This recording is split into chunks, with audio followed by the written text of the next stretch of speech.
2017 موظف من شركة فيسبوك طلع وقال احنا عارفين ان اللي بنعمله بيخلي الناس مدمنة زي المخدرات، بس كنا بنسكت عشان الارباح. وقصة تارجت الشهيرة، شركة بعتت اعلانات منتجات اطفال لبنت مراهقة قبل ما اهلها يعرفوا انها حامل.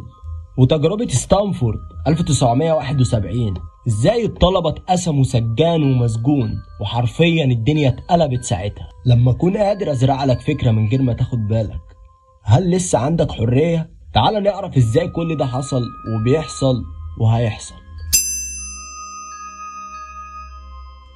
اوعى تفتكر انك عايش حر، واوعى تفتكر ان اختياراتك كلها من دماغك. الحقيقة ان في جيوش كاملة من العلماء والمبرمجين وشركات بالمليارات قاعدين يخططوا علشان يتحكموا في دماغك من غير ما تحس. طب ازاي خلونا مدمنين زي ما موظف الفيسبوك قال؟ ما تفتح الاشعارات نوتيفيكيشن، ساعات تلاقي لايك ساعات مفيش. ده بيخلي المخ يفرز دوبامين زي مكنة القمار بالظبط. انت بتفتح واتساب كل شوية ليه ما بتعرفش توقف تيك توك؟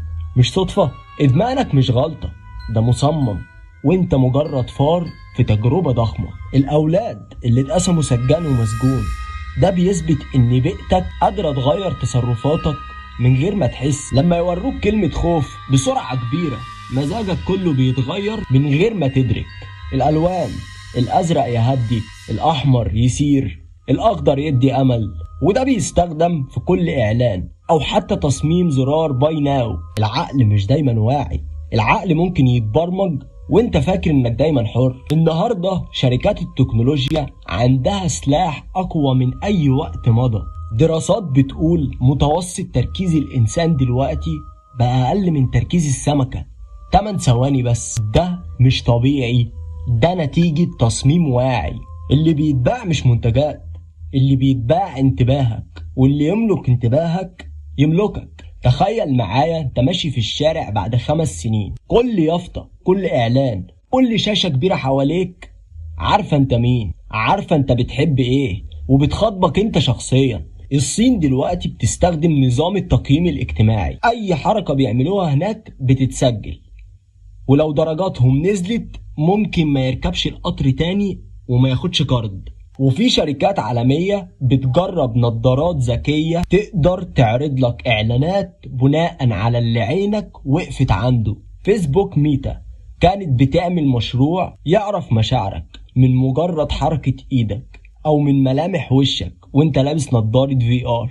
احنا مش بنتكلم عن خيال علمي، احنا بنتكلم عن واقع بيتبني دلوقتي، والتحكم اللي بيحصل في دماغك على شاشة موبايل صغير بكرة هيحصل في كل مكان حواليك. ادمان التطبيقات كان البداية، استغلال بياناتك كان المرحلة التانية، تجارب النفسية كانت التجهيز، واللي جاي هو مسرح كامل بيتبني حواليك وانت الممثل ومش عارف انك بتمثل. واضح اننا مش زباين، احنا البضاعة. شركات بتبيع بيانات ملايين لمعلنين بأرقام فلكية. حتى التطبيقات المجانية، لو الخدمات ببلاش يبقى المنتج هو انت. في 2016 تحديدا في أناليتيكا، ازاي انتخابات اتقلبت بالداتا. اللي بيتباع مش صوتك، اللي بيتباع دماغك. ازاي بقى تحمي نفسك على الشاشة؟ خلي فيه وعي اكتر بالوقت على الشاشة. لازم تفهم ان كل زرار معمول عن قصد. الحرية مش انك توقف التكنولوجيا، الحرية انك تستخدمها بإدراك. مش بقولك اقفل موبايلك، لكن ما تسيبش موبايلك يقفل دماغك. مين اللي ماسك مين؟